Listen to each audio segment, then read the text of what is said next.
पंढरपुर में एक घनघोर बादल ने आकर के आक्रमण किया। सब लोगों ने निश्चित किया कि जनाबाई को सूली पर चढ़ा दो। इसने ठाकुर जी के आभूषण चुराए। लोगों को पता चले कि पंडरीनाथ भगवान की किसी भी वस्तु का हरण करने से क्या होता है।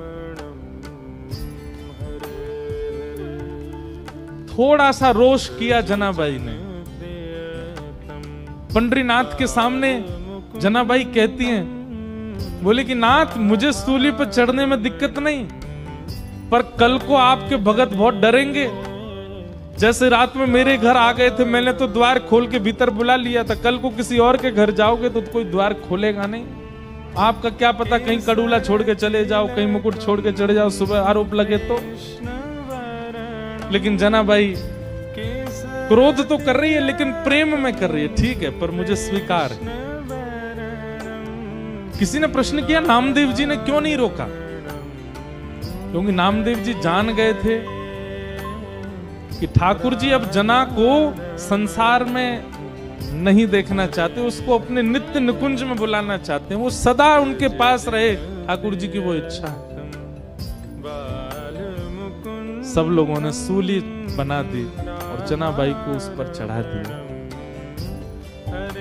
लेकिन जैसे ही जनाबाई सूली के ऊपर गई, विठल को स्मरण करके नेत्र सजल हो गए। ये हो नहीं सकता है, ये ठाकुर जी होने नहीं देंगे। और इतने में ही लाखों लोगों के सामने देखते देखते जो सूली बनाई थी वो पिघल गई। पिघल करके अंतर ध्यान हो गई, कोई सूली नहीं थी। जनाबाई स्वच्छंद खड़ी थी, ठाकुर जी ने उसको पिघला दिया। एक मोम की तरह पूरी सूली पिघल गई। लेकिन जनाबाई अब वापस संसार में आने वाली नहीं थी।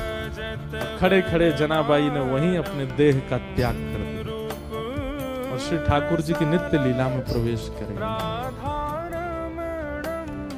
आज भी जनाबाई का गोपालपुर गांव है पंढरपुर के पास, वहां सब व्यवस्थित है। जनाबाई के हाथ के थपे हुए कंडे जिनमें से विठल विठल स्वर आता था वो भी रखे।